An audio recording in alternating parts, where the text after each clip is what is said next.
Mahfud, saya nanya dikit, Ya. dokumen yang menyandera kita itu dokumen apa?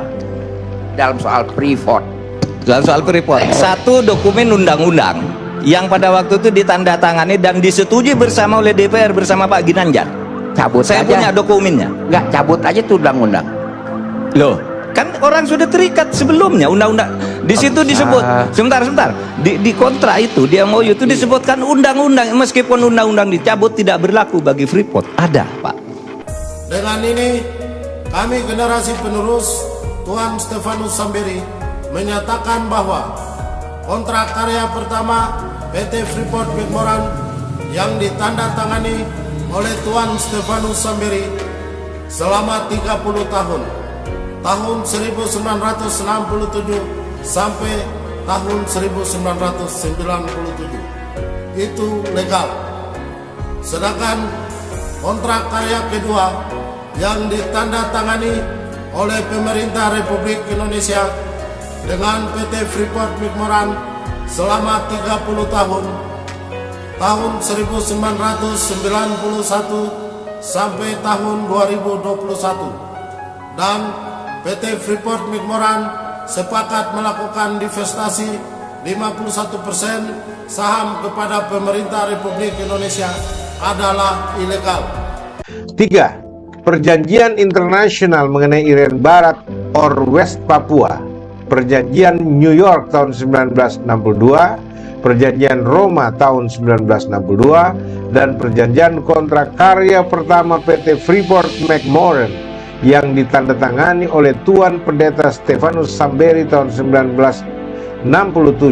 Kami bukan orang-orang bodoh di sini. Kami sudah mengerti juga sejarah proses penggabungan Papua ke dalam Indonesia. Ini masalah juga, ini persoalan juga. Saya sudah mempelajari proses politik penggabungan Papua di dalam Indonesia selama 23 tahun sejak 1999. Sehingga jangan lagi bermain-main dengan kami. Kami sudah belajar, kami sudah sekolah, kami sudah tahu. Jangan mempertahankan Papua dengan moncong senjata. Jangan mempertahankan Papua dengan kriminalisasi para pejabat. Jangan mempertahankan Papua dengan mutilasi rakyat. Jangan mempertahankan Papua dalam Indonesia dengan kriminalisasi rakyat. Itu tidak manusiawi, itu tidak beradab, itu tidak mencerminkan nilai-nilai Pancasila yang dimiliki sebagai falsafah Indonesia.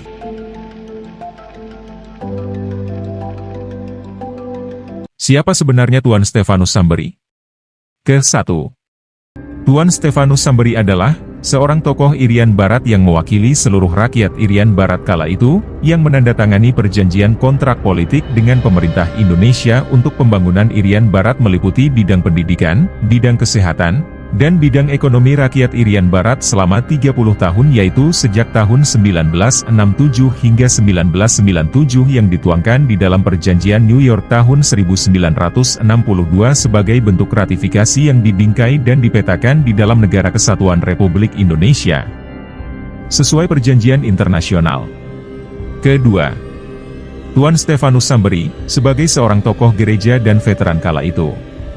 Ketiga, Tuan Stefanus Samberi sebagai JLI atau Junior Labor Inspector di dalam pemerintahan UNT, PBB, di Irian Barat dan diberikan kuasa penuh oleh PBB dengan memiliki kartu PBB yang sah secara hukum internasional, dengan nomor 206 yang diberikan langsung oleh Wakil Sekretaris Jenderal PBB Ortiz Sanz pada tahun 1962 dengan dasar perjanjian internasional. Keempat, Tuan Stefanus Samberi sebagai tokoh Irian Barat yang mewakili seluruh rakyat Irian Barat, yang menandatangani perjanjian kontrak karya pertama PT Freeport McMoran selama 30 tahun, 1967 sampai, ada tahun 1997 untuk biaya pembangunan Irian Barat. Kelima, Tuan Stefanus Samberi sebagai tokoh Irian Barat yang menjadi jembatan politik Irian saat diintegrasi dan menjadi ketua Gerakan Merah Putih Irian Barat pada tahun 1968. Keenam, Tuan Stefanus Samberi sebagai tokoh Irian Barat yang diutus oleh pemerintah Indonesia atas nama Gerakan Merah Putih Irian Barat ke negeri Belanda untuk berunding dengan pemerintah kerajaan Belanda terkait penentuan nasib sendiri agar dirubah dengan sebutan penentuan pendapat rakyat yang kemudian disetujui 100% oleh pemerintah kerajaan Belanda pada bulan Januari tahun 1969. Ketujuh, Tuan Stefanus Samberi sebagai tokoh tonggak sejarah suksesnya pelaksanaan penentuan pendapat rakyat di mana saat itu 1025 orang anggota Dewan Musyawarah Pepera adalah anggota Gerakan Merah Putih Papua Barat, pada saat Pepera di Irian Barat tahun 1969. Awal tahun 1983 Tuan Stefanus Samberi bertemu dengan Presiden Indonesia, almarhum Soeharto. Usai bertemu, Pendeta Stefanus Samberi pulang ke Jayapura dengan menggunakan pesawat Garuda. Saat beliau transit di Bandara Sultan Hasanuddin Makassar, Tuan Stefanus Samberi dikabarkan telah meninggal dunia tiba-tiba di saat itu juga. Mirisnya, peti jenazahnya dibungkus dengan bendera merah putih dan dikirim ke Jayapura serta dijaga ketat oleh aparat Tentara Nasional Indonesia dengan menggunakan senjata las panjang. Keluarga besar kami minta untuk peti jenazah dibuka namun tidak diperbolehkan oleh aparat TNI yang pada saat itu berjaga. Sampai dimakamkan secara militer di Taman Makam Pahlawan Jayapura, tepatnya di Waina. Kematian Tuan Stefanus Samberi penuh dengan misteri, sampai-sampai pihak keluarga besar suku Serui dan rakyat Papua saat itu tidak pernah diizinkan membuka dan melihat isi dari peti jenazah tersebut hingga hari ini. Semenjak beliau meninggal, nama dari sosok pahlawan kunci politik Papua ini ditutupi oleh pemerintah Indonesia dan perjuangannya pun disembunyikan takdir sejarah Orde Baru. Namun, kali ini beda seperti Irian kala itu, generasi Papua dan khususnya generasi Samberi dari suku Serui hadir membuka fakta-fakta sejarah yang disembunyikan dan meminta pertanggungjawaban negara Indonesia melalui beberapa surat perundingan damai antara pemerintah melalui Presiden Jokowi.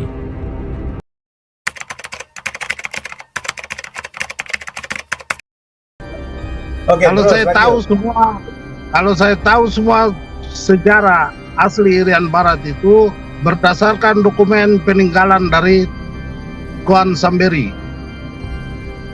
wow, masih tersimpan utuh ya. Dokumen ini juga yang ada di PBB, ada di Amerika, Belanda, Indonesia. Jadi, dokumen ini Anda yakini ini kan cuma sebagian dokumen yang saya baca tadi. Kemarin kita buka lebih banyak toh dokumen. Dan dokumen-dokumen ini merupakan file pribadi dari Stefanus Samberi, TT, ya, yang ada di Amerika, ada di PBB, ada di Belanda, ada di file Indonesia. NKRI, pemerintah Indonesia. Anda yakin Ya. itu? Ya. Oke.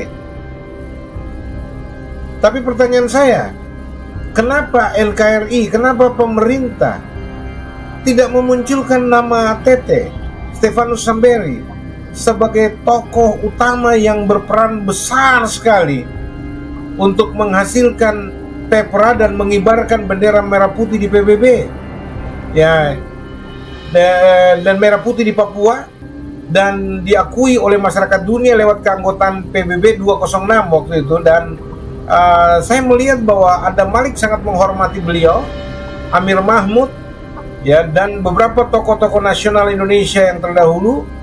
Beliau sangat respect. Tapi kenapa kemudian namanya hilang dari sejarah? Apa yang terjadi setahu Anda sama Brother Jack? Masalah status politik dan status kepemilikan saham di PT Freeport McMoran. Hal itu yang membuat pemerintah Republik Indonesia menghilangkan nama, dan Tuan Stefanus Samberi pun sampai sekarang masih misteri kematiannya. Prof Mahfud, saya nanya dikit, Ya. dokumen yang menyandera kita itu dokumen apa? Dalam soal Freeport. Soal Freeport, satu dokumen undang-undang yang pada waktu itu ditandatangani dan disetujui bersama oleh DPR bersama Pak Ginanjar. Cabut Saya aja. punya dokumennya. Nggak, cabut aja tuh undang-undang. Loh, kan orang sudah terikat sebelumnya undang-undang. Di situ bisa. disebut, sebentar. Di kontrak itu, di MOU itu disebutkan undang-undang, meskipun undang-undang dicabut tidak berlaku bagi Freeport. Ada, Pak. Oh, jadi dua hal ini yang diduga menjadi alasan kuat kenapa pemerintah Indonesia menenggelamkan nama Stefanus Samberi, menutupi alias menguburkan selama 56 tahun. Yaitu pertama, masalah kepemilikan saham di PT Freeport McMoran yang ditandatangani oleh Stefanus Samberi Ya. Di dalam kontrak karya pertama PT Freeport McMoran itu tidak ada tanda tangannya pemerintah Republik Indonesia maupun perwakilan pemerintah Republik Indonesia yang ada di wilayah Irian Barat, itu gubernur, itu tidak ada tanda tangannya. Karena kalau gubernur itu perwakilan, gubernur pada saat itu Frans Kaisepo itu perwakilan pemerintah Indonesia di sini. Kalau perwakilan negara Irian Barat dan masyarakat Irian Barat itu Samberi, kartu PBB 206 itu. Atas nama Papua Barat, Irian Barat ya. Ya, dan kemudian status politik ini apa ini? Boleh diterangkan kedua ini penting sekali supaya masyarakat tahu, masyarakat dunia tahu. Kenapa sampai begitu rupa pemerintah Indonesia menghilangkan nama Stefanus Samberi dari sejarah Indonesia, yang padahal beliau sudah sangat berarti, beliau sangat berkontribusi positif bagi kemajuan Indonesia, terutama soal pendanaan Indonesia dari hasil Freeport McMoran yang dia tanda tangani bersama dengan PT Freeport McMoran. Tidak ada orang Indonesia yang tanda tangani waktu itu. Waktu itu yang saya lihat naskahnya semua ya, bahwa itu Tuan Stefanus Samberi. Anda bisa terangkan kenapa begitu, Bung? Sabar. Ini perlu jelas ini. Jadi pada waktu itu ini diambang integrasi Papua ke Indonesia ya. Jadi Stefanus Samberi masih mewakili masyarakat West Papua ya, untuk menandatangani PT Freeport McMoran untuk kerjasamanya.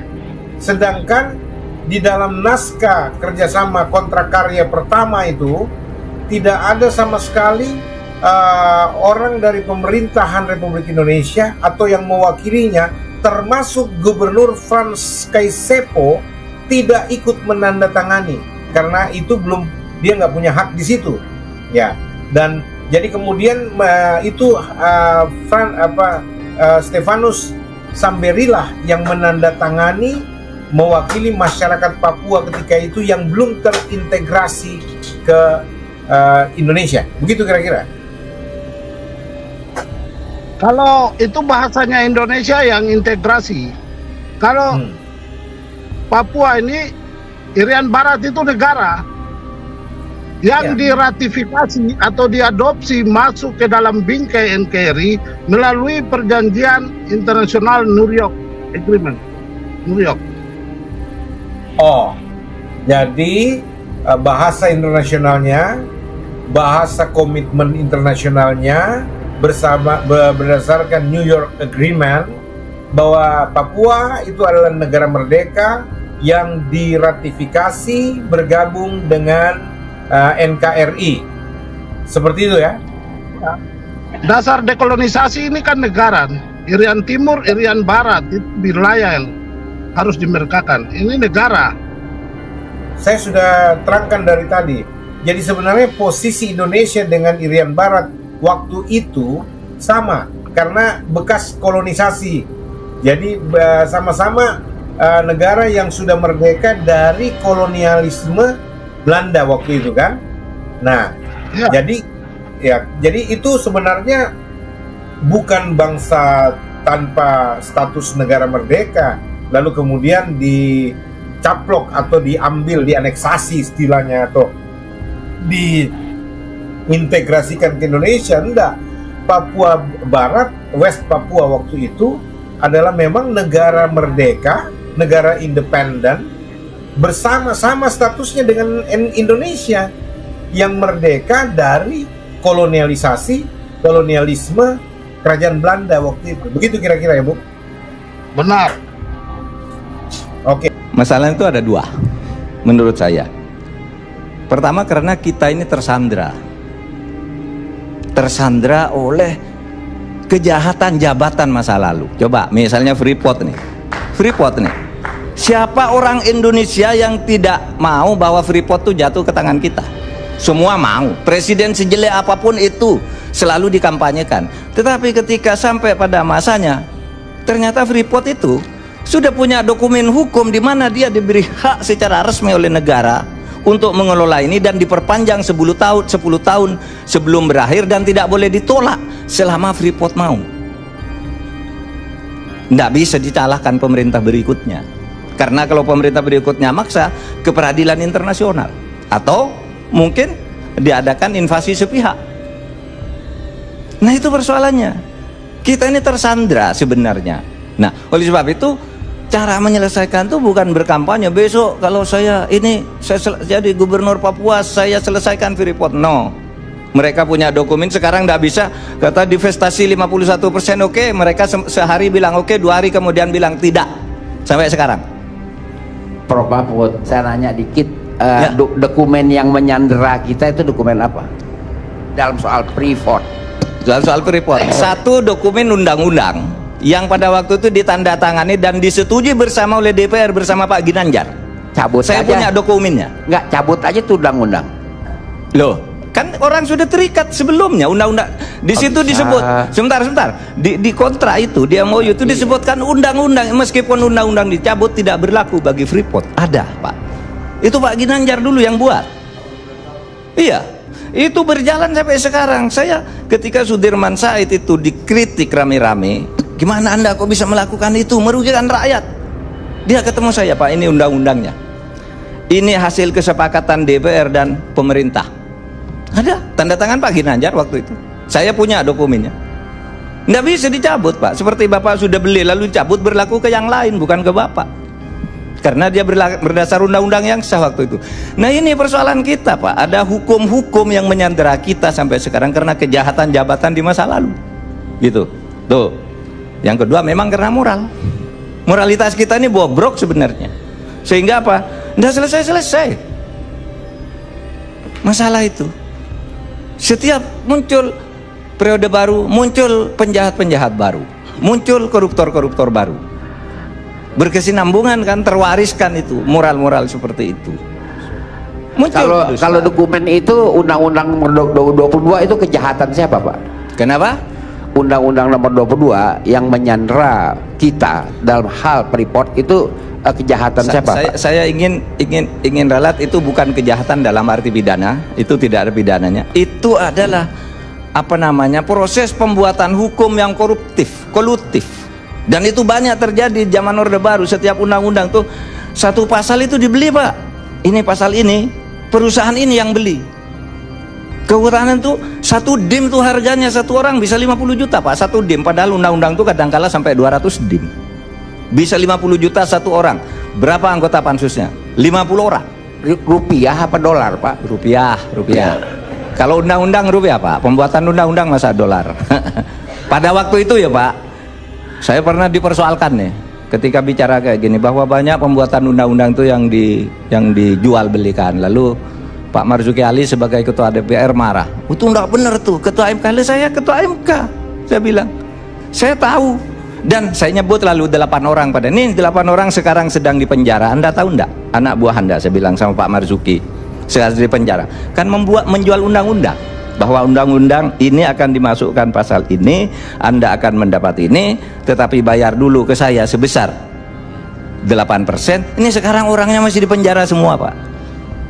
Itu pembuatan undang-undang kita sekarang ini yang harus diatasi ini untuk menyelesaikan masalah-masalah yang kayak gini ini. Oke. Oleh sebab itu bagi saya ancaman itu bukan 2030, itu enggak ada. 2030 hayalan. Yang nyata ancaman itu ada 4 dis yang akan menyebabkan kita ini hancur sebenarnya. Satu, kalau penegakan hukum berputar-putar seperti sekarang, berarti kita sudah terjebak di dalam sebuah disorientasi penegakan hukum. Salah jalan kita ini. Disorientasi yang berjalan terus ini akan menyebabkan distrust. Rakyat tidak percaya. Iya kan? Kalau ada orang ngomong, matikan TV-nya, bohong ini katanya. Mau ke pengadilan, nah bohong ini, nggak percaya pengadilan. Kalau distrust ini dibiarkan terus akan terjadi disobedience, pembangkangan. Kalau pembangkangan terjadi, itulah disintegrasi. Bisa tahun depan, bisa tahun 2030, atau bisa tidak terjadi. Tergantung kita mau memperbaiki apa tidak ini. Soal ini semua. Saya mengikuti secara seksama siaran pers yang disampaikan Menko Polhukam Bapak Mahfud MD. Saudara-saudara, rakyat Indonesia dan rakyat Papua yang saya kasihi dan saya muliakan. Saya mau sampaikan yang pertama bahwa Papua aman. Papua tidak kacau. Papua ini adalah tanah leluhur kami, mama kami, masa depan kami, rumah kami, dan tanah yang diberikan Tuhan Allah kepada nenek moyang dan leluhur kami. Dan tanah ini juga leluhur dan nenek moyang kami juga mewariskan, menitipkan kepada kami dan anak cucu kami ke depan. Sehingga kami akan jaga tanah rumah kami dari kekacauan. Kalau kacau, kalau rusuh di tanah Papua, kemana kami pergi? Karena kami tidak punya tanah alternatif lain. Kalau saudara-saudara kami Indonesia yang datang ke sini untuk memperbaiki taraf kehidupan ekonomi mereka yang sudah sekian tahun di sini, yang setelah ada kekacauan, mereka akan pergi lari menyelamatkan diri. Karena mereka ada punya tanah leluhur mereka di luar Papua, di Jawa, di Sumatera, di Kalimantan, di Sulawesi, di Maluku atau di mana-mana, di Bali. Tapi kami tidak. Jadi saya mau sampaikan kepada Bapak Joko Widodo, Presiden Republik Indonesia, dan juga Menko Polhukam, Bapak Profesor Mahfud MD, dan semua, dan juga Tito Karnavian. Saya mau kasih tahu, saya mau sampaikan, yang mengacaukan kami Papua adalah orang Jakarta, orang Indonesia. Mereka selalu menyampaikan informasi pernyataan-pernyataan yang memprovokasi rakyat Indonesia dan rakyat Papua. Saya mengapa katakan rakyat Indonesia dan rakyat Papua? Dua bangsa yang berbeda, dan saya sendiri sudah mempelajari sejarah. Benar. Jadi sekarang saya mau sampaikan ini. Jadi persoalan yang disampaikan oleh Mahfud MD dalam siaran pers tadi tentang penetapan Bapak Lukas NMB Gubernur Papua sebagai tersangka, jangan mengalihkan persoalan, jangan mengalihkan substansi masalah, akar sejarah konflik Papua. Jangan. Negara harus bertanggung jawab menyelesaikan akar konflik persoalan Papua yang terlama dan terpanjang di Asia, yaitu pelanggaran HAM berat yang dilakukan oleh negara selama ini, yang sudah ditemukan oleh Lembaga Ilmu Pengetahuan Indonesia 4 akar masalah. Kami bukan orang-orang bodoh di sini. Kami sudah mengerti juga sejarah proses penggabungan Papua ke dalam Indonesia. Ini masalah juga, ini persoalan juga. Saya sudah mempelajari proses politik penggabungan Papua di dalam Indonesia selama 23 tahun sejak 1999. Sehingga jangan lagi bermain-main dengan kami. Kami sudah belajar, kami sudah sekolah, kami sudah tahu. Jangan mempertahankan Papua dengan moncong senjata. Jangan mempertahankan Papua dengan kriminalisasi para pejabat. Jangan mempertahankan Papua dengan mutilasi rakyat. Jangan mempertahankan Papua dalam Indonesia dengan kriminalisasi rakyat. Itu tidak manusiawi. Itu tidak beradab. Itu tidak mencerminkan nilai-nilai Pancasila yang dimiliki sebagai falsafah Indonesia. Sampai di sini saya Pastor Joshua Tewu di Jakarta bersama dengan saudara saya Jeki Papua alias Yakobus D. Samberi mengucapkan terima kasih karena Anda sudah mendengar, dan biarlah kebenaran itu yang berbicara, karena kebenaran itu yang akan memerdekakan kita. Tuhan memberkati kita semua, Tuhan memberkati Indonesia, Tuhan memberkati Papua, masyarakat Irian Barat, keluarga Samberi. Tuhan berkati. Salam sejahtera. Shalom. Shalom.